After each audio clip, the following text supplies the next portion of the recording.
What's up, everyone? Let's talk about my favorite drill you are definitely not doing. Why I like this drill. One, it's fast paced. That means lots and lots and lots of reps. That's what we want on the field, lots of reps. Two, it's specific to each position.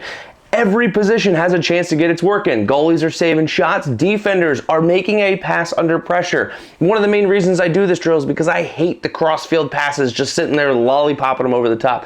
No, in this drill, you're going to have to make your defensive passes, but you're going to have to make them under a little bit of duress. So we're working on clearing, and then you're going to play defense. And then offensively, of course, you're passing, you're catching, you're working on unsettled situations, a 4v3 at the end. I love this drill because it's something for every position. Last, why do I love it? Because it's competitive. You can keep score on this if you want to. We need to teach players to be competitive. Even though it's not a game scenario, they need to learn to be competitive. So we're gonna use some new technology today. I'm gonna flip over right to the drill so you can see exactly what we're talking about. Sorry if I don't stare directly at you. I'm trying to manipulate screens here. So here we go. This is the bogey drill. That's right. It's the bogey drill because this is what we want to do almost every practice, you can do this as a warm-up. You can use this really wherever you want. It accomplishes a lot of things you want to do. So first and foremost, let's take a look at the setup. So here you're gonna see the goalie's gonna start with the ball behind the goal. You're gonna have a defender on each wing. So essentially we're simulating a clearing drill to start. Goalie behind the goal, defenders on each wing. You're gonna have a defensive midfielder on one wing, and you'll see that in a second. You're gonna have an offensive midfielder on the other wing, up above the box getting towards midfield. You can kind of space them out wherever it makes sense for your level of lacrosse. And then I'm gonna put my last midfielder up at the top, and you will see they're in different colors for a reason. But let's first and foremost, we're looking at the very basic setup. Let's talk about how the passing works. So first, we are going to take a look at our next step. So we are going to move from here. The very first pass is going to move from the goalie over to our defender on the wing. So you could have him do a quick little banana cut out if that's what you want to see, or you could just have him stand kind of out there by the cone. It's up to you upon what are you teaching at that point. Do you want to do a little banana cut breaking out or not? You could have him break out.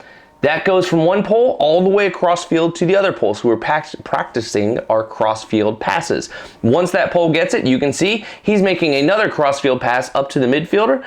That midfielder is making a cross-field pass to the next one, and then it's going all the way up to the top. Why do we do this? I'm gonna show you that right now. So let's add in a few more players. That was the basic passing setup. But what are we trying to really do here? So let's get all of our players back on the field. So here you see the same setup, except for there is now two attackmen added to this drill. One attackman is just above your defender, up on the wing a little bit more.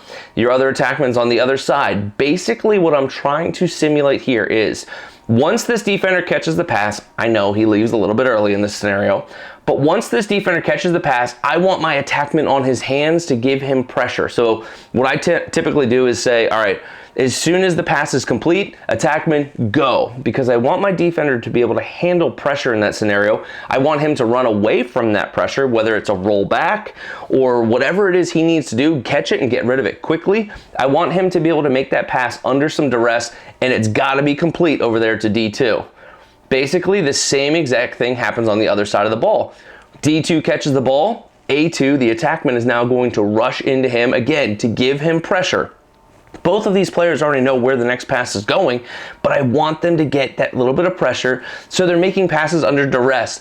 Again, not that lobbing over the field, cross-field passing drill that drives me insane. Now, the one thing you'll notice, I'm gonna pause it right here.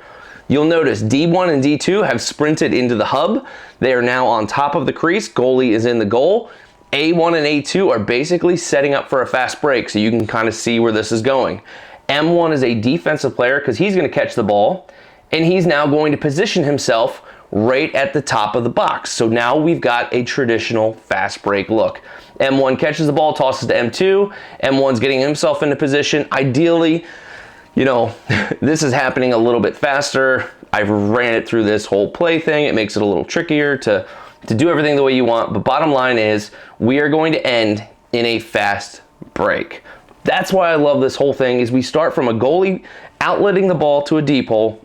crossfield pass, both with a little bit of pressure applied. Then we get right into a 4v3 fast break. And what's beautiful about this is if you put the players in the right spots, you are going to continuously be able to run this. So let's go to the next one, which this should be all the players and some backups in place. So don't mind this goalie randomly running in at the, the left-hand side of the screen here. He's supposed to be behind the goal. If you have multiple goalies, this is great because your backup goalie can be ready to move a ball as soon as the first one's done. So this is showing how you can run it in a fast pace, getting lots of reps. So again, goalie's moving it to D1. A1's coming down to put some pressure on D1 for that crossfield pass. You see D1 and A1 getting into the crease. D2 catches the ball, A2's putting pressure on him. Now they're getting into the crease, getting ready for the 4v3. You see the extra players around the outside, that's just simulating your lines, your next group ready to go.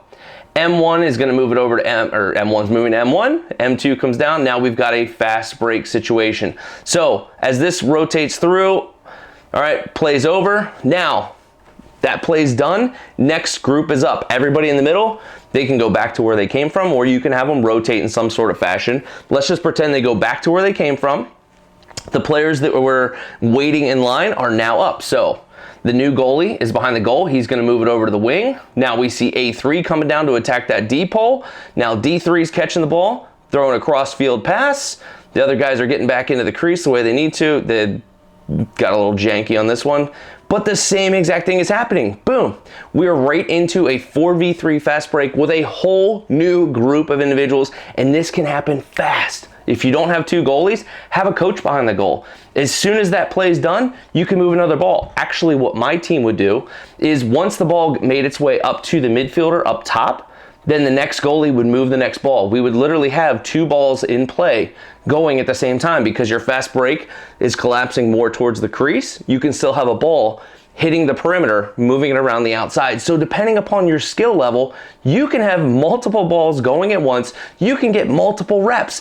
That's what I love about this drill, because you can do so much with just a small little bit of stuff in a small space. Multiple reps for players.